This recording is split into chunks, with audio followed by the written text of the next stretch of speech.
I can already tell today's going to be a bit unhinged. Hello, I'm Kenny JD, content creator, nosy bitch, as well as indie musician. What's up, man? It's Sean Pecos, the ultimate dot connector. And welcome to Connect the Dots. Connect the Dots is an incredibly special set of conversations where we discuss not only what happens on the court, in the booth, or behind the scenes, but also take an unfiltered look at stardom and culture. People know what the fuck Ja Morant and LeBron are doing every fucking minute. We get to know who people are, what drives them, inspires them, motivates them, makes them into fully fleshed out people. A real humanistic look at those you know and love. If I wasn't a comedian, I'd be a professional sugar daddy.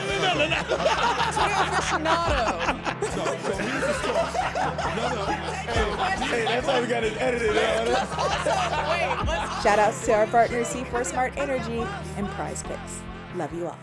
All right, we're back. We're back, Kenny, connecting the dots, man. Yes. We got a surprise guest. Came up, my brother Bone Crusher, you know what I'm saying?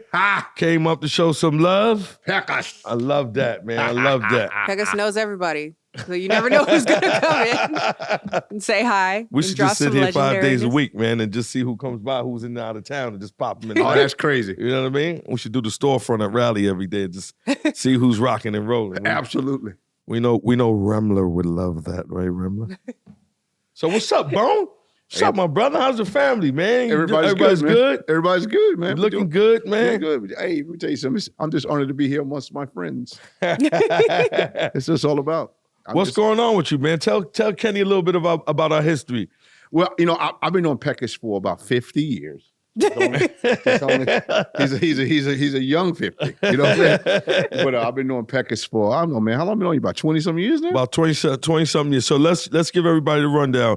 A Bone Crusher was an artist signed to So Def, right? Yeah, and Break 'Em Off. Break 'Em Off. That's right. I'm sorry. It was Break 'Em Off, So Def. Yeah. You guys had your own label, and then through So Def. Right, exactly. And at that time, I think we were at Def Jam. Right? Oh, Arista. At that time, we were at Arista. You were the head of marketing. I was the head of marketing. You and Falana. Me and Falana. Right. I did like the street promotion, and Falana did the marketing. Right, exactly.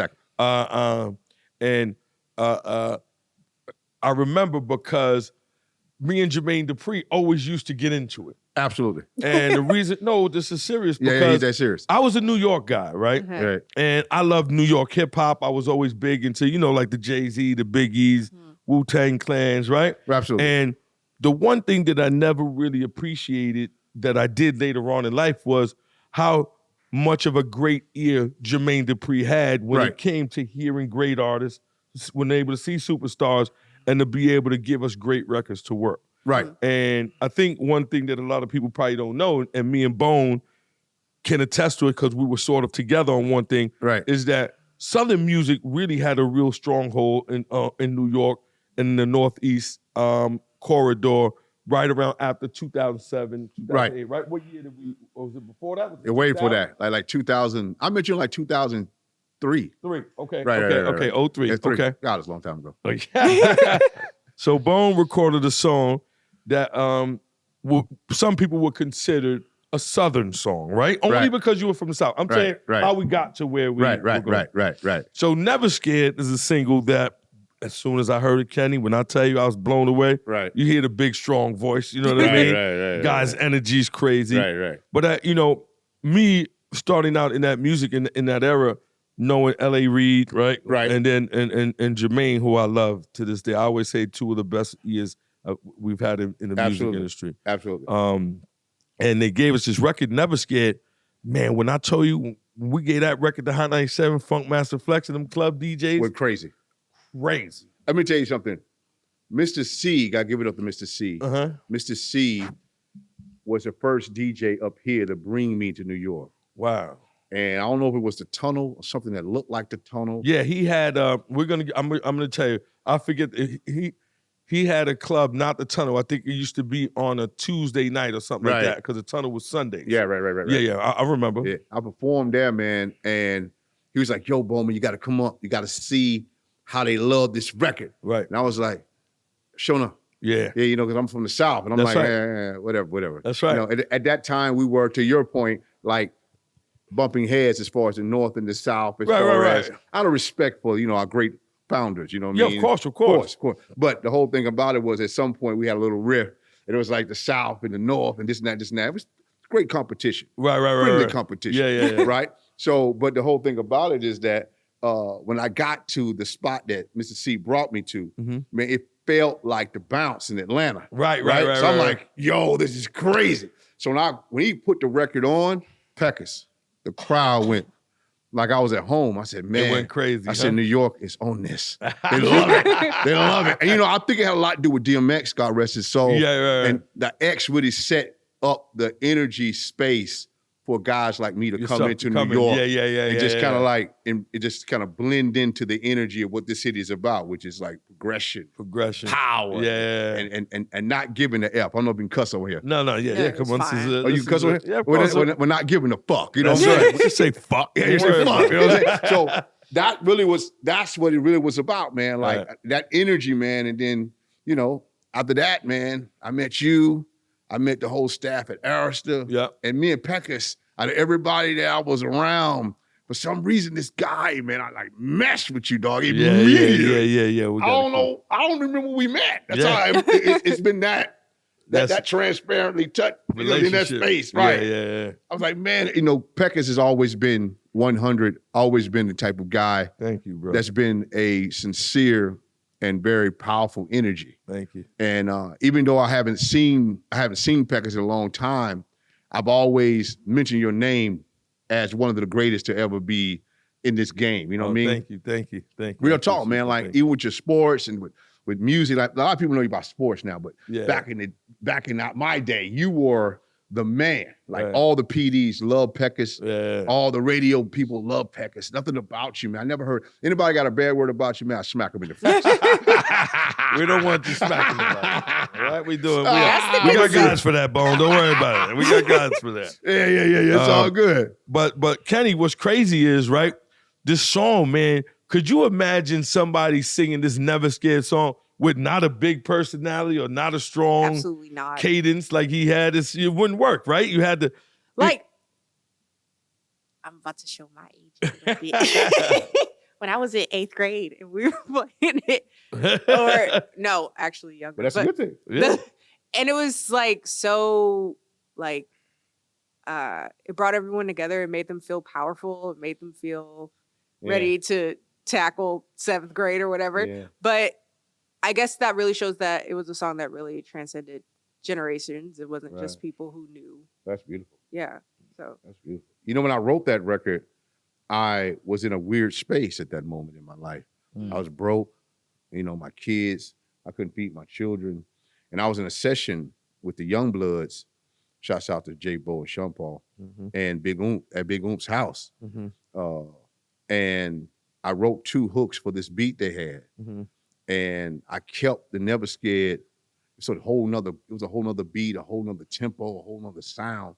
And when my guy, Avery Johnson, who produced Never Scared, he stayed 3 doors. And all this stuff is ordained, Peckers. You get what I'm saying to you? All this is real. Right. This guy stayed from this seat to the front door from me, right? Once again, I'm broke. I had no way to get there, right? He hits me on my phone. At that time, it was a Sprint flip phone. Oh, wow. I do. Trust me. I You do a don't little want it. bit. You don't want it. You don't want it. So he calls me, Bone, I got this beat, man. Come over. I said, cool, bet. So he goes over. I go over, and he hits play on this beat. It's he said, you got a hook for that? I said, yeah, I got a hook for that. So I went in, and I just talked to Avery about maybe like a month or 2 ago. Not about a month ago. And he said, no, Bone, you didn't come with the Never Scared hook first. You came with another hook, and I was like, it's all right. Then you said, I got another one. And that's where this record came. Wow, so Never Scared wasn't the original hook for that song? It wasn't the original hook for the beat. The beat. Yeah. But in the same session, right. I was in the booth, so it's the original hook. Right. So I'm in the booth. Yeah. It's like I'm in the booth like, da-da-da-da-da-da-da-da-da-da. He was like, nah, that ain't it. Right. Said, it's cool. He said, you got another one? I said, man, I got hooks for days. Yeah. I got another one, right? So then he said, man, go do this one. Do that one. I said, bet. So that's why I came with the, so I'm outside the club. Niggas think I'm playing, you know what I'm saying? fuck nigga. Fuck ass security guard gonna try to tell me I'm gonna get out the motherfucking club. They ain't said nothing, nigga. I'm gonna fuck this nigga up right now, nigga. Let me show these motherfuckers how hard this shit really is. So I'm outside. I did it all in one take. Wow. I didn't break or nothing. The whole shit's in one spiel, man. And it felt like what you were saying, it felt like I was accomplishing something that was more than that was me. It was for more than just me. It was for people like yourself. And when people hear Never Scared, they feel that compassion, that pain, that hurt, that will to never give up. And that's really what it's about, that record. Although I'm outside the club and they think I'm a punk, I'm really talking about motherfuckers trying me. Yeah. Like people trying to get at me. They trying to get me away from my space when I know I'm the shit. Right? Pardon my colorful metaphors. But the thing about it is that when it comes down to it, I felt like that was a moment for me that never can be reduplicated in that space. Right? Even my new record is a new version of that at a mature space with the same energy. Right? Yeah. And it has that same power, that same compassion. Like I still feel like I'm an outsider looking in. Always. Dope. It don't matter how much money I get or how many things I've done or whatever I'm about. I'm always, that keeps my hunger going. That keeps it going. So we get the new album. We get the new Bone Crush album. Let's go, baby. You get it. You What's know what the title of it, man? Because It's You. Okay. The Return of the Lyrical Giant. Woo! Yeah. Okay. And you know what's so crazy? So Eric Sermon knows me as a rapper, right? Okay. So when I told him the name of the album, he was like, boom, that's crazy. That's crazy, man. Like, they don't even know that you're a real rapper. When I heard Never Scared, it was cool to me. I just know that you a rapper, because I used to be signed to Eric. Oh, really? I was on Def Squad. Oh, EMI. Shit. Yeah. Oh, wow, that's dope. Yeah. So he was like, man, when I met you, man, you was this lyrical guy. Right. Then when I heard the Never Scared record, I was confused. Right. I was like, where's the lyrical guy? Right. I know you have all this energy. Yeah. But I know they don't know the lyrical delivery with it. Yeah. Right? You about to kill him. And he heard a few records on my album at a show we did at Essence. Dope. He was like, yo, man, this is, the beat's crazy. Like, it's crazy. Like, Bone, this is it. Yeah. I said, man, I appreciate you, E, man. Eric Sermon has always been one of my biggest, pushers and backers, man. You know, it's great to have the OGs. Eric Sermon, he's an OG, man. Yeah, man. Shouts out to E-Dub and Parrish, man. EPMD, shout out to man. EPMD. DJ Scratch. Yeah, man. They just performed, I think, a Hip Hop 50 show that Flex and them did with BLS. And Right. So shout out to EPMD. Right. It's because of them I love bucket hats too. Right. Polo bucket hats. Yeah. Polo bucket hats. Oh, that's dope. So what I want to talk about, and congratulations, can't wait to hear the new album. You know what I'm saying? Whatever you need from us, we're here to help you promote and rock and roll. I wanted to so one of the records that I had most fun with promoting my day on the national level was, how did the remix come about when you got Buster and who else on the remix? Man, you know what's so crazy? I was in my car at Publix at a grocery store in Atlanta. Okay. And JD hit me. Were you the reason why we did the remix? Who did the remix? You? No. That's an A&R thing. That's JD. Listen, so JD, it wasn't even JD. I think, did JD hit me? Who hit me? It might have been Scat. My manager. Shouts out to Scat. I know we wanted to do it because it was New York rappers and we were trying to just make it a little easier for it to be played on the radio. But I don't think I don't think at that point, I think so many New York artists loved the song so much that I believe it was sort of like they wanted to do this shit. Yeah. What I'm saying? And you know what's so crazy? A lot of people don't know this, man, but we tried a lot of people on that record, right? We even tried to get the great DMX to be on it, and things happened and he couldn't get to it. And then even Snoop was, I think Snoop did something on it too, and it kind of, the business always conflicts with the creativity. And I think that didn't come about, but I think that'd been crazy too with Snoop. Then we tried to do an all-girls version of it too with Latifah, MC Lyte, a whole bunch of other people. It was kind of like we were in a space of everybody wanted to be a part of it. And it was an honor to have such great pioneers of it to be even considered. Tell us who was on it. On the actual remix? Yeah. Of course, Busta Rhymes, Jada Kiss, Cameron. That's right. And it was a monster, man. Like, man, me and Buster alone, like, and then we toured on the Rock the Mic. That's right. So that would, they make more sense. So whenever I would go do the original version of it, then Buster would say, man, you gotta come out and do the remix on the show with me. That's I think you came to a couple of shows in New York. Came to a couple of shows. That's right. That's right. Man, Peckus is always there. So Peckus, but the thing about it is that I remember we was in Canada and Buster had broke his leg. And he still performed with that. He had a boot on. That guy's a monster. Monster. Yeah, one of the best of the game. So my memory of it was at that time, one of the radio stations that I worked closely with was Hot 97. Absolutely. And they used to do the Summer Jam, which was like the big summertime show. We're losing you, Kenny. Drink some C4. Let's go. Let's see you blinking. Don't come on. She's been there since 5:30. I was listening. We're talking about 97. I took Kenny to San Gennaro Fest downtown today. She had her first fried Oreo. Really? And the Zeppeli. We tore it down, right? We tore it down. I was gonna pass out just from sugar high. So my great memory is you trusted in me, right? Of course. I said, yo, we're gonna do this song. Yeah. I said, we're gonna have Buster come out. Yep. But you still gonna do your verse last. Let him, you know what I'm saying? Yeah, You're gonna and it's gonna hold.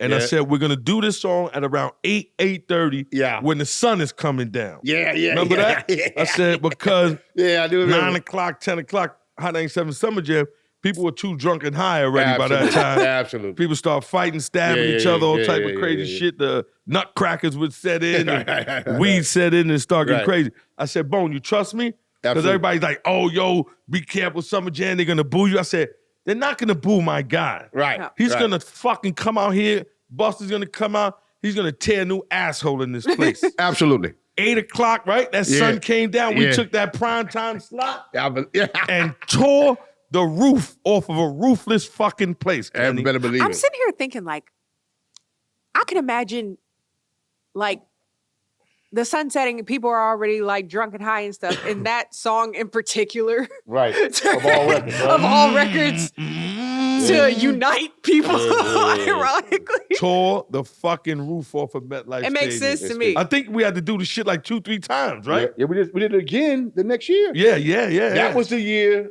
when me and Kanye was talking. All right, that's right. Yeah, right. And Ye was like, man, so how you do it? Yeah. How you do it? I was like, what are you talking about? Yo, how did you get these people to get with you like that? Yeah. I was like, man, there you go. Then, I got to talk to him about that. And then for him to say that on Nori's show. That's right. Was like, I can't believe he remembered that.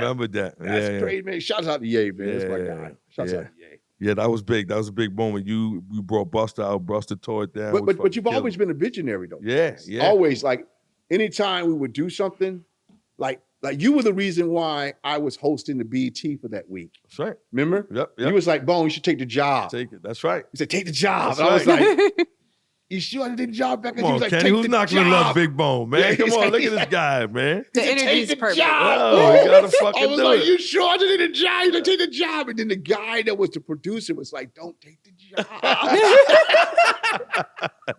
I'm not going to say his name. He's like, don't take the job. So what's some other stuff you got going on? Come on, let us know, man. Well, right now, I have my own consulting firm. Okay. Right. And me and Story, which is my better half. Yep. We work diligently with different sporting agencies and all the alphabets. Then we work with NFL, NBA. We work with a lot of colleges. We also right now we're working with the SIAC, have been raising money for our Black schools. Okay. We work with young artists. Notably, we helped Lotto in the beginning of her career. Dope. Oh. Yeah. And that's just part of what we do as a consulting firm.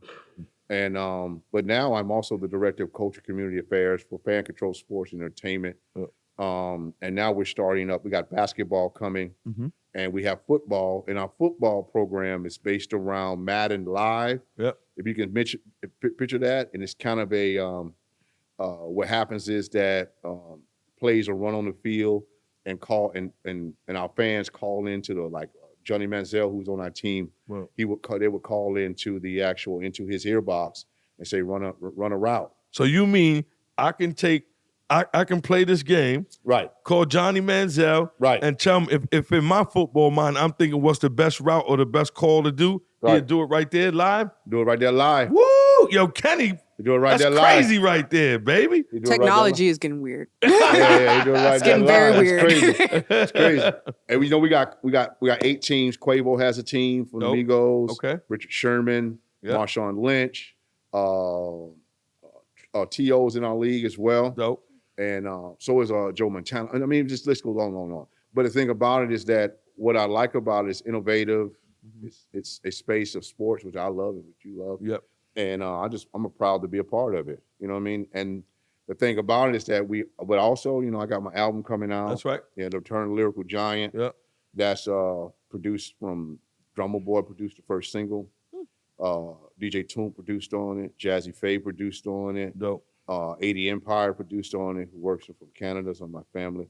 And some brand new producers I got under my belt that's about to start coming out, something great. But it's a beautiful, beautiful thing, man. We working. Well, we look forward, man, to hearing it. Love you, yeah, brother. Man. Yeah. Oh, also. Talk to me. Also, so I don't know what time this is coming out, but in the first part of January, my first single will be played on Amy Schumer's television show. Oh, okay. Yeah. Right. Life and Beth. Shouts out to Amy, man. That's your girl, right? You guys are cool, right? Yeah, she's good I love people, that. man. I mean, I love Amy. Amy has a great ear for music, and she picked 3 songs off of my album to all right, so when we need Amy's show on the show, we're gonna call you, right, Bone? Absolutely. I actually just got to. She just texted me. Oh, yeah, you know what I mean? Yeah. She's good people, man. We gotta keep our executive producer Remla happy. So he says we don't book enough. So once we get Amy Schumer, he might get us off for a couple. Yeah, for